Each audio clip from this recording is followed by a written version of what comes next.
दो बेनतियां मैं थोड़े सारे को लैके आया और मैं चाहूँगा कि पंजाब सरकार उहदे ते गौर फरमावे। अज महीने पूरा हो गया और बार बार जिहड़ी ये मंग चलती सी कि इकनॉमिक पैकेज फाइनैंशियल असिस्टेंस का पैकेज कि हर जिहड़ा दिहाड़ीदार बंदा सी, मेहनतकश बंदा सी, लेबरर सी, उन्होंने महीना हो गया ਉਹਦੇ जो वो आप दे तौर ते आप दी हिम्मत नाल मेहनत नाल जो कमाई कर लेंदा सी वो कमाई उन्होंने नहीं कर पा रहा अज लॉकडाउन के समय च। इसलिए इमीडिएटली 6000 रुपया हर लेबरर दे बैंक अकाउंट च पंजाब सरकार पाउण दा काम करे।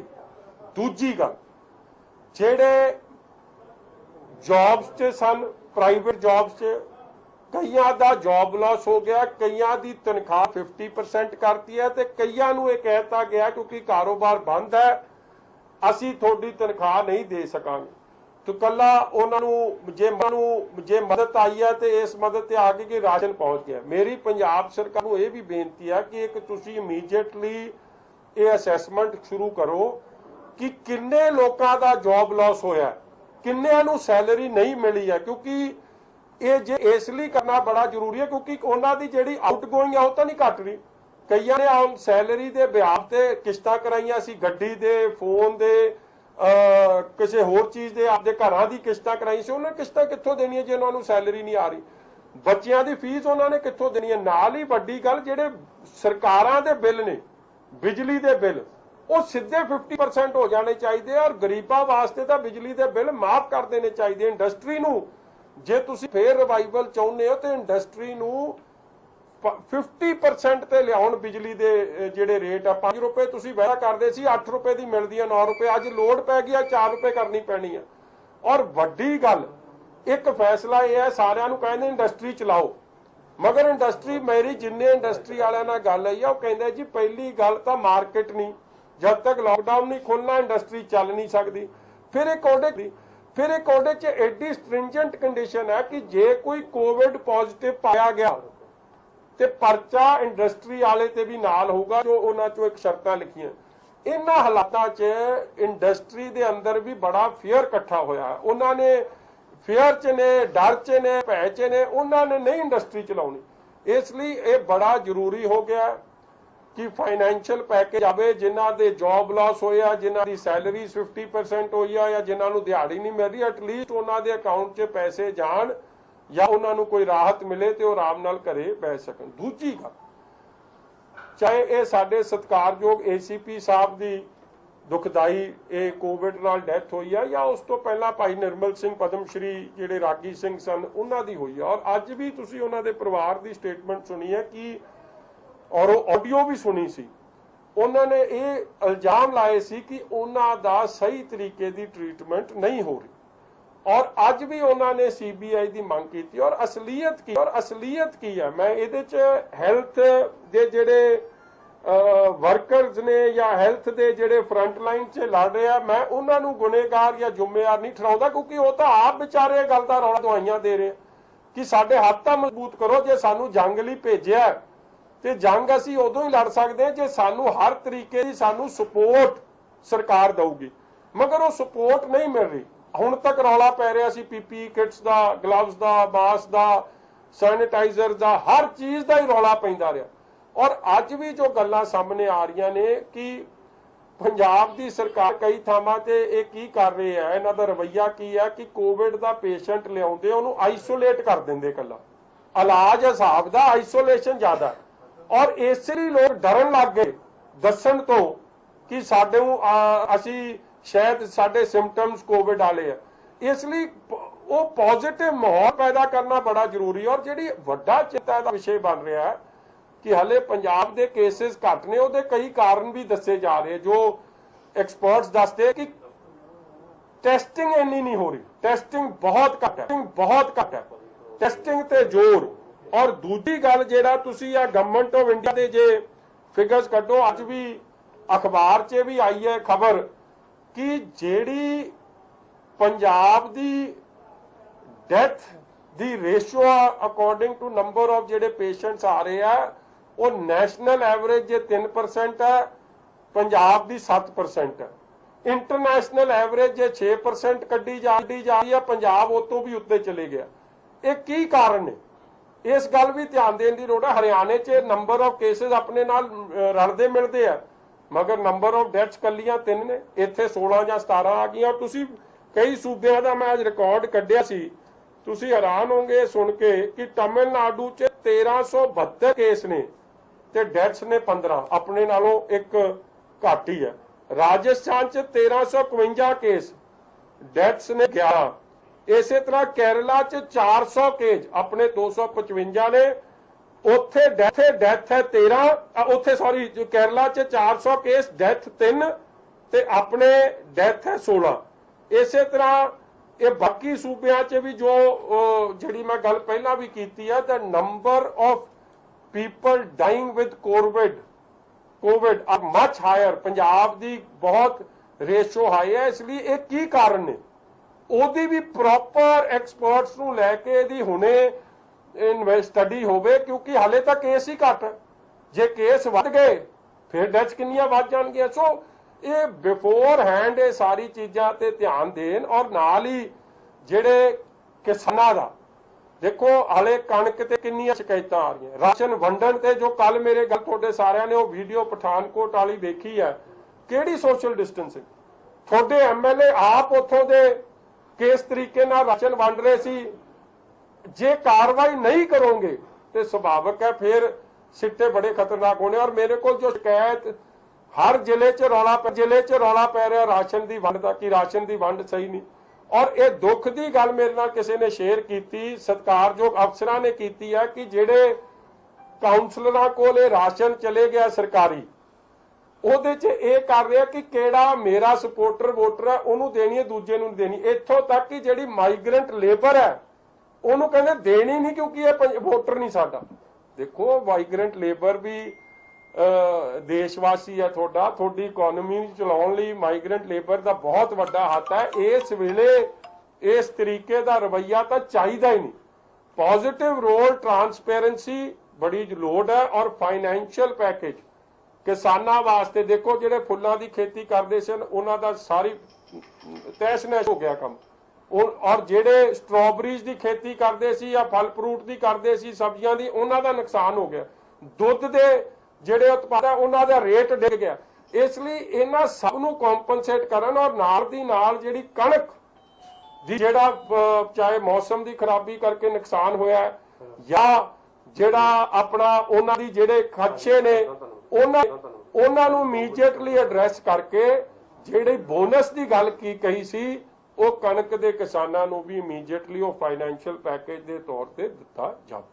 ਵਿਕਰਮ ਜੀ, ਸਾਰੇ ਹਿੰਦੁਸਤਾਨ ਚੱਲ ਰਿਹਾ, ਪੰਜਾਬ 'ਚ ਉਹਨਾਂ ਨੇ ਕਿਹਾ ਕਿ ਮਾਸਕ ਲਾ ਕੇ ਤੁਸੀਂ ਚੱਲੋ। ਸਰਕਾਰ ਨੇ ਵੀ ਇਹਦਾ ਕਿਹਾ ਹੋਇਆ FIR ਦਰਜ ਹੋਏਗੀ, ਪਰ ਨਵਜੋਤ ਸਿੰਘ ਸਿੱਧੂ ਅਜੇ ਤੱਕ ਜਿਹੜੇ ਵੀ ਫੰਕਸ਼ਨ ਤੇ ਨਿਕਲਦੇ ਨੇ ਵਿਦਆਊਟ ਮਾਸਕ ਪਾਏ ਨਿਕਲਦੇ ਨੇ। ਕੀ ਸਮਝਦੇ ਹੋ ਕਿ ਸਰਕਾਰ ਉਹਨਾਂ ਦੇ ਕੇਸ ਨੂੰ ਕੋਈ ਦਰਜ ਕਰਨਾ ਚਾਹੁੰਦੀ ਜਾਂ ਉਹਨਾਂ ਨੂੰ ਰਿਆਇਤ ਦਿੱਤੀ ਗਈ ਹੈ ਕਿ ਮਾਸਕ ਨਾ ਲਾਉਣ? ਯਾਰ, ਇਹ ਸਵਾਲ ਦਾ ਜਵਾਬ ਉਹ ਆਪ ਦੇਣ ਤੇ ਗੱਲ ਚੰਗੀ ਹੈ। ਤੁਹਾਡਾ ਓਪੀਨੀਅਨ ਕੀ ਹੈ ਜੀ? ਉਹ ਕਈ ਬਿਮਾਰੀਆਂ ਕਰੋਨਾ ਤੋਂ ਵੀ ਵੱਡੀਆਂ ਹੁੰਦੀਆਂ। ਇਹ ਬਿਮਾਰੀ ਜਿਹੜਾ ਸਵਾਲ ਪੁੱਛਿਆ ਕਰੋਨਾ ਤੋਂ ਵੱਡੀ ਹੈ। ਇਹ ਜਾਂ ਤਾਂ ਇਹ ਬਿਮਾਰੀ ਦਾ ਹਾਲੇ ਤੱਕ ਇਲਾਜ ਕਿਸੇ ਨੂੰ ਨਹੀਂ ਲੱਭਿਆ। ਇਹ ਤਾਂ ਮੈਨੂੰ ਲੱਗਦਾ ਇਹ ਤਾਂ ਮੇਰੇ ਤੋਂ ਨਾ ਹੀ ਜਵਾਬ ਲਓ, ਬੰਦੇ ਸਿਆਣੇ ਬਣਨ ਤੇ ਗੱਲ ਚੰਗੀ ਆ।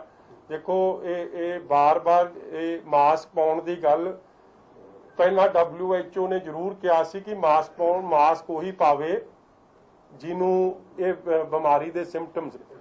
ਮਗਰ ਹੌਲੀ ਹੌਲੀ ਇਹਦੀ ਜਿਵੇਂ ਜਿਵੇਂ ਸਟੱਡੀ ਵਧੀ, ਹੁਣ ਤਾਂ ਸਾਰੇ ਮੁਲਕਾਂ ਨੇ, UK, ਅਮਰੀਕਾ, ਸਾਰੇ ਡਿਵੈਲਪਡ ਕੰਟਰੀਜ਼ ਨੇ ਇਹ ਫੈਸਲਾ ਕਰ ਲਿਆ ਕਿ ਨਹੀਂ, ਤੁਸੀਂ ਮਾਸਕ ਪਾ ਕੇ ਨਿਕਲੋ, ਕਿਉਂਕਿ ਕਈ ਏਸਿਮਟੋਮੈਟਿਕ ਕੇਸਿਸ ਹੁੰਦੇ ਨੇ ਜਿਨ੍ਹਾਂ ਦਾ ਬਿਮਾਰੀ ਕੋਵਿਡ ਦੀ ਹੈ ਮਗਰ ਪਤਾ ਨਹੀਂ ਲੱਗਦਾ। ਔਰ ਅਖਬਾਰ 'ਚ ਬੜੀ ਵੱਡੀ ਖਬਰ ਆਈ ਸੀ ਕਿ 70% ਇਹ ਜੇ ਏਸਿਮਟੋਮੈਟਿਕ ਕੇਸਿਸ ਆਏ ਨੇ ਜਿਨ੍ਹਾਂ ਨੂੰ ਦੇਖ ਕੇ ਪਤਾ ਹੀ ਨਹੀਂ ਲੱਗ ਸਕਦੇ ਕਿ ਇਹਨਾਂ ਨੂੰ COVID-19 ਦੇ ਪੇਸ਼ੈਂਟ ਨੇ। ਮਗਰ ਜਦੋਂ ਜਾ ਕੇ ਗੱਲ ਕਰਦੇ ਨੇ ਜੇ ਉਹਨਾਂ ਦੀ ਵਿਦਆਊਟ ਮਾਸਕ, ਤੇ ਸੁਭਾਵਿਕ ਹੈ ਉਹ ਕਈਆਂ ਦੀ ਲਾਈਫ ਨੂੰ ਡੇਂਜਰ 'ਚ ਪਾਉਂਦੇ ਨੇ। ਇਸ ਲਈ ਬੜੀ ਸਮਝਣ ਦੀ ਲੋੜ ਹੈ, ਸਿਆਣੇ ਜ਼ਿੰਮੇਵਾਰ ਬਣਨ ਦੀ ਲੋੜ ਹੈ। ਮਗਰ ਜਿਹੜਾ ਸਵਾਲ ਤੁਸੀਂ ਮੈਨੂੰ ਪੁੱਛਿਆ ਉਹਦਾ ਜਵਾਬ ਮੈਂ ਨਹੀਂ ਦੇ ਸਕਦਾ। ਉਹਦਾ ਜਵਾਬ ਜਾਂ ਤਾਂ ਕਪਤਾਨ ਸਾਹਿਬ ਆਪ ਦੇਣ ਜਾਂ ਜਿਹੜੇ ਨਹੀਂ ਪਾ ਕੇ ਫਿਰਦੇ ਉਹ ਦੇਣ। ਮਗਰ ਮੋਟੀ ਗੱਲ ਤੇ ਜੇ ਤੁਸੀਂ ਮੈਨੂੰ ਸਮਝੋ ਸਿਆਸੀ ਗੱਲ ਮੈਂ ਕਰਾਂ ਤੇ ਇਹ ਬਿਮਾਰੀ ਕਰੋਨਾ ਤੋਂ ਵੀ ਵੱਡੀ ਹੈ। ਕਰੋਨਾ ਦਾ ਫੇਰ ਰੱਬ ਕਰੇ ਇਲਾਜ ਮਿਲ ਜੂ, ਇਹਦਾ ਇਲਾਜ ਫੇਰ ਨਹੀਂ ਲੱਭਣਾ। ਵਿਕਰਮ ਜੀ ਇੱਕ ਹੋਇਆ ਬਿਆਸ ਗੱਲ ਐਕਸੀਡੈਂਟ ਇੱਕ ਛੋਟਾ ਜੀ, ਪਰ ਜਿਸ ਗੱਡੀ ਦੇ ਨਾਲ ਐਕਸੀਡੈਂਟ ਹੋਇਆ ਜੀ ਉਹ ਸ਼ਰਾਬ ਲੈ ਕੇ ਆ ਰਹੀ ਸੀ, ਰੋਂਗ ਸਾਈਡ ਬਿਆਸ ਦੇ ਸਾਹਮਣੇ ਸੈਂਟਰੋ ਗੱਡੀ ਵੱਜੀ ਹੈ, ਚੰਡੀਗੜ੍ਹ ਦੀ ਔਰਤ ਦੀ ਮੌਤ ਹੋ ਗਈ ਹੈ। ਕਰਫਿਊ ਲੱਗਾ ਹੈ, ਸ਼ਰਾਬ ਉਸ ਗੱਡੀ ਦੇ ਵਿੱਚ ਬਰਾਮਦ ਹੋਈ ਹੈ, ਪੁਲਿਸ ਉਸ ਤੇ ਕਾਰਵਾਈ ਕਰੇਗੀ। ਕੀ ਤੁਸੀਂ ਇਸ ਤੇ ਸਮਝਦੇ ਹੋ ਕੀ ਕਰਫਿਊ ਦੇ ਮਾਹੌਲ ਦੇ ਵਿੱਚ ਇਸ ਤਰ੍ਹਾਂ ਗੱਡੀ ਇੱਕ ਰੋਂਗ ਸਾਈਡ ਇਸ ਤਰ੍ਹਾਂ ਵੇ ਨਾਲ ਚਲਾਉਣੀ ਤੇ ਡੈਥ ਹੋ ਗਈ? ਸ਼ਰਾਬ ਦੀ ਦੇਖੋ ਮੈਂ ਇੱਕ ਬੇਨਤੀ ਕਰਾਂ ਜੀ, ਤੇ ਇਹ ਰੋਪੜ 'ਚ ਇੱਕ ਬੜਾ ਇੰਸੀਡੈਂਟ ਸਾਹਮਣੇ ਆਇਆ ਜਿੱਥੇ ਨਾ ਤਾਂ ਉਹ ਮੀਡੀਆ ਨੇ ਹਾਈਲਾਈਟ ਮੈਂ ਸਮਝਦਾ ਕਰ ਸਕੇ ਪੂਰੀ ਤਰ੍ਹਾਂ। ਅਸੀਂ ਸਾਰੇ ਉਹਦੇ 'ਚ ਆਪਣੀ ਜ਼ਿੰਮੇਵਾਰੀ 'ਚ ਫੇਲ ਹੋਏ ਆ। ਮਗਰ ਜਿਹੜੀ ਵੱਡੀ ਗੱਲ ਹੈ ਕਿ ਉਹ ਗੱਲ ਫੜੀ ਕਿਵੇਂ ਗਈ। ਸ਼ਰਾਬ ਦੇ ਠੇਕਾ ਕਿਹਦਾ ਸੀ? ਕਾਂਗਰਸ ਐਮਐਲਏ ਦਾ। ਸਿੱਧੂ ਐਂਟਰਪ੍ਰਾਈਜ਼ਸ ਕਰਕੇ ਠੇਕੇ ਰੋਪੜ 'ਚ ਚੱਲਦੇ ਸੀ। ਇਲਾਕੇ ਵਾਲਿਆਂ ਨੇ ਸ਼ਿਕਾਇਤ ਕੀਤੀ ਕਿ ਇੱਥੇ ਲੋਕ ਰੋਜ਼ ਵੱਡੀ ਗਿਣਤੀ 'ਚ ਇਕੱਠੇ ਹੁੰਦੇ ਆ, ਇੱਥੇ ਕਾਈਂਡਲੀ ਇਹ ਰੋਕਿਆ ਜਾਵੇ, ਇੱਥੋਂ ਸ਼ਰਾਬ ਵਿਕਦੀ। ਇੱਕ ਚੁੱਪਚਾਪ ਅਨਇਨਫੋਰਮ ਮਤਲਬ ਸਰਪ੍ਰਾਈਜ਼ ਐਲੀਮੈਂਟ ਨੂੰ ਧਿਆਨ 'ਚ ਰੱਖਦਿਆਂ ਹੋਇਆ ਐਸਡੀਐਮ ਰੋਪੜ ਤੇ ਤਹਿਸੀਲਦਾਰ ਰੋਪੜ ਨੇ ਰੇਡ ਕੀਤੀ। ਉੱਥੇ ਲੋਕ ਵਾਕਈ ਮੌਜੂਦ ਸਨ ਠੇਕੇ ਦੇ ਬਾਹਰ, ਉਹ ਭੱਜ ਗਏ। ਇੱਕ ਗੱਡੀ ਸ਼ਰਾਬ ਨਾਲ ਲੱਦੀ ਜਿਹਦਾ ਜ਼ਿਕਰ ਹੀ ਨਹੀਂ ਕਿੱਥੇ ਹੋ ਰਿਹਾ। ਜੇ ਤੁਸੀਂ ਉਹ ਵੀਡੀਓ ਵੇਖੋ ਤੇ ਮੈਡਮ ਐਸਡੀਐਮ ਕਹਿ ਰਿਹਾ ਉਹਨੂੰ ਵਿਚਾਰੀ ਨੂੰ ਗੱਡੀ ਦਾ ਨੰਬਰ ਵੀ ਪਤਾ ਹੈ, PB 10 GK 2326, ਕਿ ਇਹ ਗੱਡੀ ਸ਼ਰਾਬ ਲੈ ਕੇ ਇੱਥੋਂ ਸਾਡੇ ਸਾਹਮਣੇ ਭੱਜੀ ਹੈ। ਮਗਰ ਜੇ ਪਰਚਾ ਤੁਸੀਂ ਕੱਢੋ ਤੇ ਉਹਦੇ 'ਚ ਉਹ ਗੱਡੀ ਦਾ ਜ਼ਿਕਰ ਕਿੱਥੇ ਨਹੀਂ। ਤੇ ਸੁਭਾਵਿਕ ਹੈ ਕੀ ਸਾਹਮਣੇ ਆਇਆ ਕਿ ਪ੍ਰੈਸ਼ਰ ਪੈ ਗਿਆ। ਔਰ ਉਹਨਾਂ ਨੇ ਜਦੋਂ ਅਫਸਰਾਂ ਨੂੰ ਆਉਂਦੇ ਵੇਖਿਆ, ਠੇਕੇ ਦੇ ਸ਼ਟਰ ਸਿੱਟ ਤੇ ਬੰਦੇ ਅੰਦਰ ਜਾ ਕੇ ਬਹਿ ਗਏ, ਉਹ ਸ਼ਟਰ ਨਾ ਖੋਲਣ। ਅਖੀਰ 'ਚ ਪੁਲਿਸ ਬੁਲਾ ਕੇ SSP ਗਏ, DC ਸਾਹਿਬ ਗਏ, ਤੋੜ ਕੇ ਅੰਦਰ ਵੜੇ। ਔਰ ਉਹ ਠੇਕੇ 'ਚ ਕਿਹਦੇ ਅੰਦਰ ਵੜੇ? ਦਰਸ਼ਨ ਲਾਲ ਜਿਹੜੇ ਬਲਾਚੌਰ ਦੇ MLA ਆ, ਉਹਨਾਂ ਦੇ ਭਾਈਵਾਲੀ ਆ ਕਹਿੰਦੇ ਉਹ ਠੇਕੇ 'ਚ, ਉਹਨਾਂ ਦੀ ਫੈਮਿਲੀ ਦੀ। ਉਹ ਠੇਕੇ ਨੂੰ ਤੋੜ ਕੇ ਅੰਦਰ ਵੜੇ ਤੇ ਬੰਦੇ 4-5 ਬੰਦੇ ਅੰਦਰ ਪਾਏ ਗਏ। ਉਹਨਾਂ ਤੇ ਪਰਚਾ ਕਿਉਂ ਨਹੀਂ ਦਰਜ ਹੋਇਆ? ਇੱਕ ਭਤੀਜਾ ਸੀ ਸਾਹਮਣੇ ਜਿਹਨੂੰ ਪੁਲਿਸ ਥਾਣੇ ਲੈ ਕੇ ਗਈ, ਮਗਰ ਥਾਣੇ ਜਾ ਕੇ ਛੱਡਤਾ ਗਿਆ। ਔਰ ਜਦੋਂ ਅੰਦਰ ਵੜੇ ਤੇ ਉੱਥੇ ਗੈਸ ਦਾ ਸਿਲੰਡਰ ਸੀ ਜਿਹਦੀ ਪਾਈਪ ਕੱਢ ਕੇ ਉਹਨਾਂ ਦੇ ਬੰਦਿਆਂ ਨੇ ਥ੍ਰੈਟ ਕੀਤਾ ਅੰਦਰੋਂ ਕਿ ਅਸੀਂ ਪਾਈਪ ਕੱਢਤੀ ਆ, ਅੱਗ ਲਾ ਦੇਣੀ ਹੈ, ਸਾਰੇ ਮੱਚ ਜਾਣੇ। ਮਤਲਬ ਕਿ ਜਿਹੜੇ ਪ੍ਰਸ਼ਾਸਨ ਦੇ ਲੋਕ ਸਨ ਉਹਨਾਂ ਦੀ ਡਿਊਟੀ ਕਰਨ ਤੋਂ ਉਹਨਾਂ ਦੇ ਕੰਮ 'ਚ ਵਿਘਨ ਪਾਇਆ। ਫਿਰ ਉਹਨਾਂ ਨੂੰ ਲਾਈਫ ਨੂੰ ਥ੍ਰੈਟ ਕੀਤਾ ਕਿ ਅਸੀਂ ਜਾਨੋਂ ਮਾਰ ਦਿਆਂਗੇ ਤੁਹਾਨੂੰ।